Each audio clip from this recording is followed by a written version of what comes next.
I think something I've learned recently is specificity in my training is really, really important, especially on the bike. I think something that can really, really help that specificity is an FTP and training with power, and that's something that I haven't really been able to do until recently. I got my first indoor trainer about 3 months ago now, but I used that for basically my block leading into the first Ironman 70.3 that I did, and that definitely helped me improve my bike a lot. I don't have a power meter, so I can't use power when I'm training on the road, but that is something I'm going to get. But I've got it for indoor training at the moment, but I've never done an FTP test. I just kind of, for the first few weeks, biked on Zwift and it kind of figured it out. And I think it's pretty accurate, but I'm going to do a test tomorrow, my first ever FTP test, and figure out what my FTP is.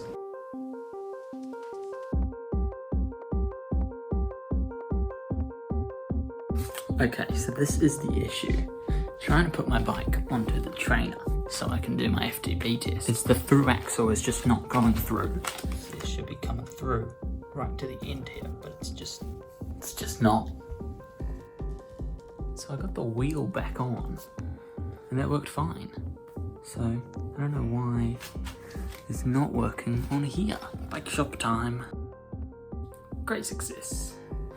Took it to the bike shop, they figured out what was wrong with it. So I went, biked there, explained. I was like, I probably need to bring my kicker in.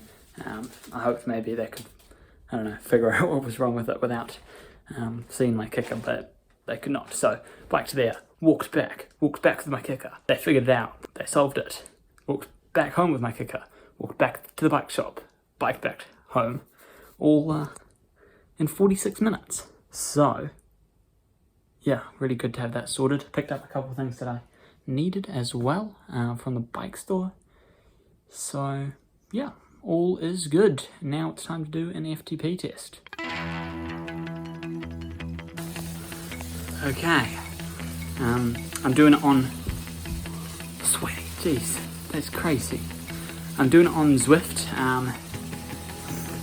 So it's got, I did 3 minutes of kind of building intensity after the warm-up, and then a bit of kind of recovery from that, then a 5-minute effort above FTP.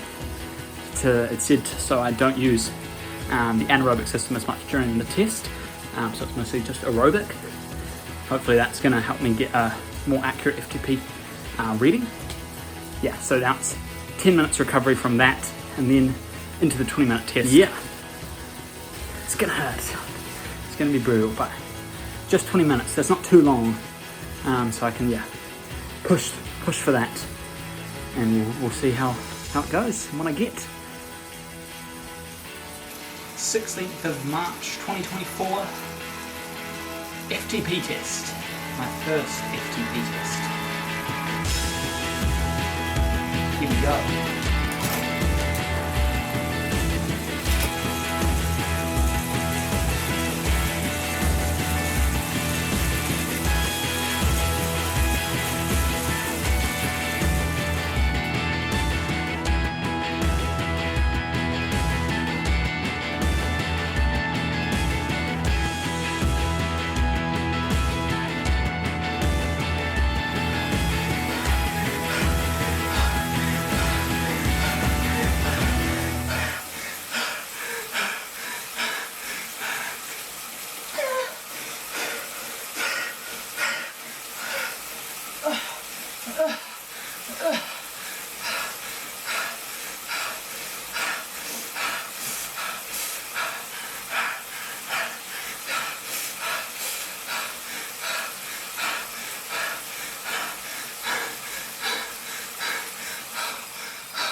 I think I'm pretty stoked with how that FTP test went.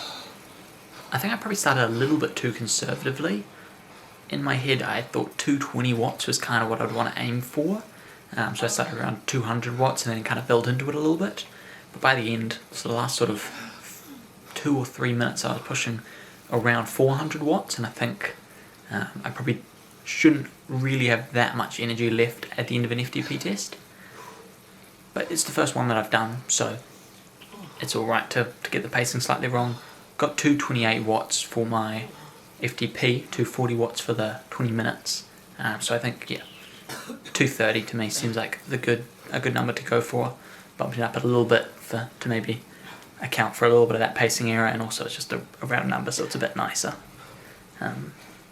Yeah, that's going to be great to help me do my training zones and execute sessions, hopefully getting the proper benefit out of them. So very stoked.